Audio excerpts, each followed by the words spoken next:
How about it, y'all? You got Hawg. So I want to go into Raw today, behind the scenes, because I really just want to talk to y'all about something that I've been pondering really since the launch of Diablo 4. What the hell happened to games, and why are we in the current state that we're in today? I've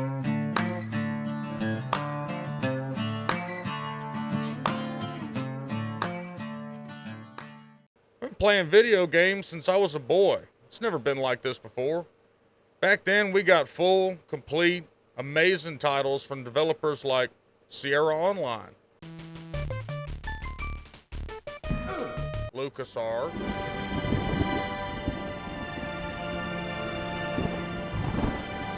Wait a minute, folks. Blizzard,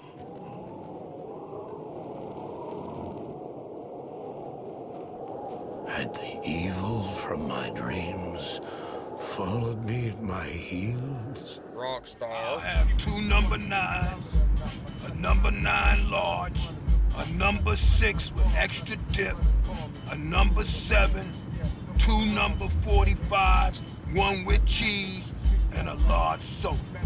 Bungie, Bethesda,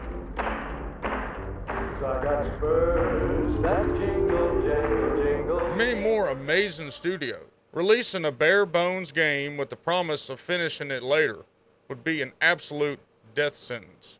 Especially with new and innovative titles launching every year, the industry was constantly improving and very competitive.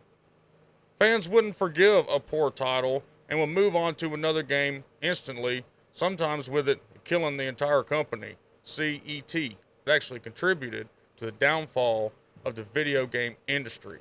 They actually took that game and dumped it in a landfill. It was so bad. It's the perfect example of back then, a game that was rushed to launch, incomplete, nobody tested it, designed it, nothing. So today we'll fast forward where we are now, where we're sold an incomplete game with the promises of completion, usually with said improvements taking months of development, with simple, obvious fixes not being implemented because we want to do it right, and we're discussing how that looks. The final fixes of the game usually come in the form of a paid expansion that addresses the major problems on the base game with minimal content added. The focus now is to sell cosmetics to make you look cool, when in reality a lot of them are just reskinned pixels of items that already existed in the base game for free. More artificial ways of keeping you playing and getting your money. The worst part about it is we have been conditioned to accept this state of gaming and even defend these studios.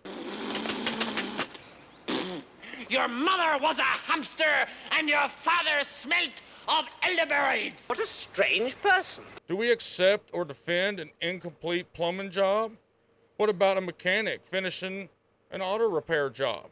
Do we accept his excuses of it's not done, it's just a base? I'm gonna have it running by Thursday. You gonna have what running by Thursday? I'm gonna have your car running by You Thursday. gonna have the car running, or you gonna have my money? There you go.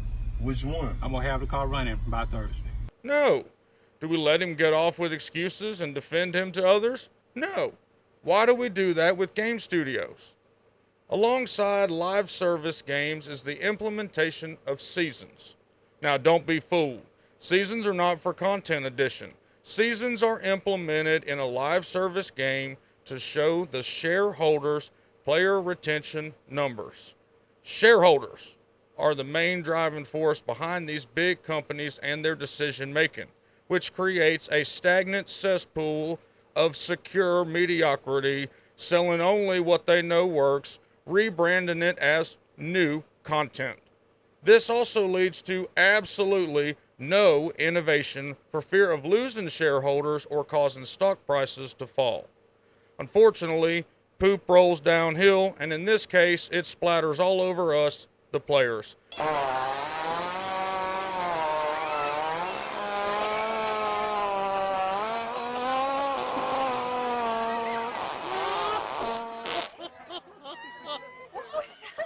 Forcing us to play dressed up, reskinned, bare-bone replays of former titles. The snake oil that's being sold is that a live service game is different than any other game or method of delivery. Games got patches for decades now. That's no new news. It's not strictly a live service game thing. We've been conditioned as players to believe that live service is the only way to get updates to a game.